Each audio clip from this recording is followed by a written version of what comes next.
Hi friends, maths के revision class में आज हम लोग दो टॉपिक पढ़ेंगे, simple interest and compound interest.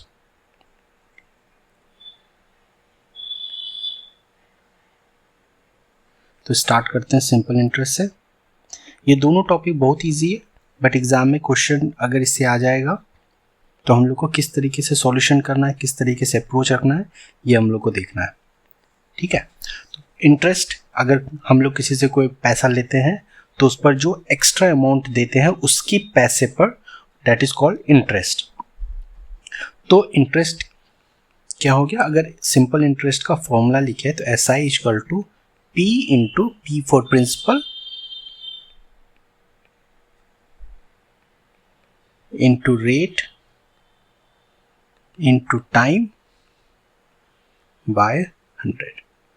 Short में इसको लिख सकते हैं S I equal to P into R into T by 100। ये फॉर्मूला है फॉर सिंपल इंटरेस्ट के लिए।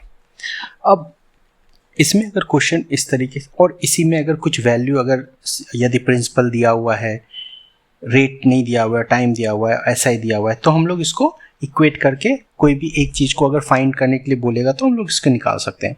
और इसी में एक और फॉर्मूला होता है कि अमाउंट। तो अगर सपोज डेट आपने किसी से पैसा लिया तो आपने कितना टोटल अमाउंट दिया, तो जितने पैसे बोरो किए थे यानी प्रिंसिपल प्लस उस पर जो इंटरेस्ट पे किए, तो ये क्या हुआ, टोटल अमाउंट जो आपको सामने वाले को देना पड़ेगा। तो ये हो गया अमाउंट का फॉर्मूला। अब अगर क्वेश्चन इस तरीके से आ जाए कि अगर इफ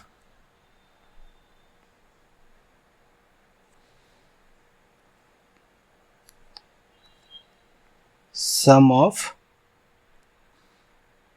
या अगर इस तरीके से लिखे कि इफ सिंपल इंटरेस्ट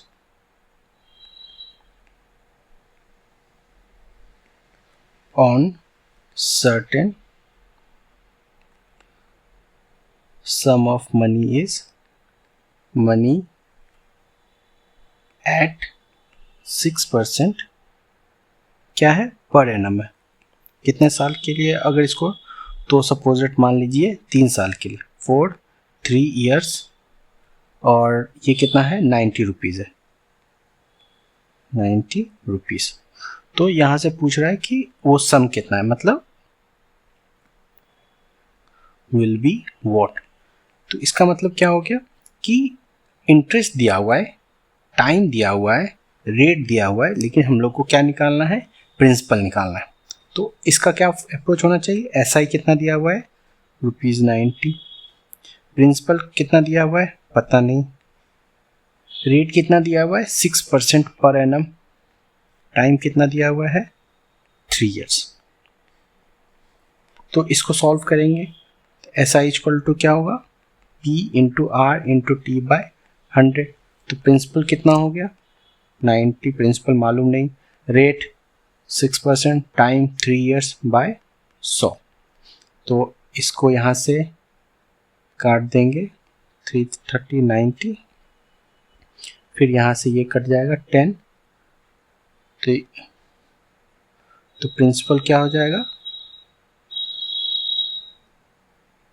और ये यहाँ से 5, तो ये हो जाएगा 500 यहाँ पर हो गया प्रिंसिपल। तो अगर पूछ रहा है कि प्रिंसिपल कितना है, तो प्रिंसिपल कितना हो गया, प्रिंसिपल विल बी ₹500। तो अगर आपने किसी से 500 रुपया लिया 6% के रेट से 3 साल के लिए, तो आपको, और 90 रुपये इंटरेस्ट बढ़ा है, तो आपका प्रिंसिपल कितना हो गया, 500 रुपीज़। तो ये क्वेश्चन हो गया सिंपल इंटरेस्ट के लिए। अगर और एक क्वेश्चन देखते हैं इसमें कि एक मैन लेंड्स ₹500 फॉर 4 year, 4 साल के लिए 500 रुपया लेता है, एंड ₹600 लेता है कितने साल के लिए, for 3 years at certain rate of simple interest. इस तरीके का प्रॉब्लम को किस तरीके से सॉल्व करने का अप्रोच होना चाहिए वो भी हम लोग साथ साथ देखते रहेंगे। इफ ही गेट्स टोटल, मतलब दोनों को मिला करके उसे कितने रुपए मिलते हैं 190 as interest of both, interest in both cases, the rate percent per annum is, मतलब यहां पर क्या निकालना है, रेट निकालना है। तो अब हम लोग को क्या फाइन दिया हुआ है क्वेश्चन में, प्रिंसिपल दिया हुआ है। प्रिंसिपल मतलब P1 केस 1 के लिए, केस 1 के लिए क्या दिया हुआ है, P1 दिया हुआ है कितना ₹500, टाइम कितना दिया हुआ है 4 इयर्स, ठीक है। केस 2 के लिए P2 कितना दिया हुआ है 600 और रेट कितना दिया, टाइम कितना दिया हुआ है 3 इयर्स। यहां भी R फाइंड करना है, यहां भी R फाइंड करना है। और इंटरेस्ट SI1 प्लस SI2 का सम कितना दिया हुआ है ₹190। तो ये हम लोग का केस हो गया। तो अब हम लोग केस 1 में पहले आते हैं। इन केस 1 किस तरीके से हम लोग देखेंगे, तो केस 1 में क्या हो गया, SI equal to P into R into T/100। तो इसको कितना लिख सकते हैं, प्रिंसिपल को हम लोग को कितना दिया हुआ था, प्रिंसिपल यहाँ पर 500, तो 500, रेट क्या है पता नहीं, तो x हो गया, टाइम कितना दिया हुआ है 4 साल, तो 4 साल बट्टे 100, यहाँ से ये 2 कैंसिल हो गया, मतलब क्या हो गया, SI1 कितना हो गया 20x, ठीक है। अब केस 2 में चलते हैं। केस 2 में SI कितना हो गया P into R into T/100। तो SI इक्वल टू यहाँ प्रिंसिपल कितना था 600 रुपया, रेट कितना था पता नहीं, टाइम कितना था 3 साल और टाइम बाय 100। तो जब ये दोनों को कैंसिल करेंगे तो कितना आएगा 18x। अब क्वेश्चन के अकॉर्डिंग क्या दिया हुआ है कि SI1 प्लस SI2 का जो सम है वो कितना है 190, वो कितना निकला 190।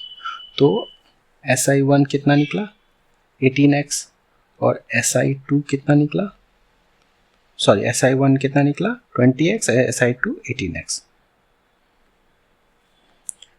तो ये लिख सकते हैं 20x plus 18x equal to 190, तो 38x इक्वल टू 190।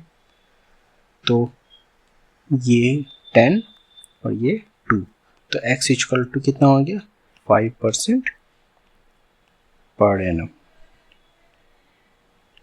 तो रेट ऑफ इंटरेस्ट क्या था दोनों केस के लिए 5% पर एनम का। तो ये हो गया हम लोग को SI का देखने का अप्रोच। अब यही चीज को अगर हम लोग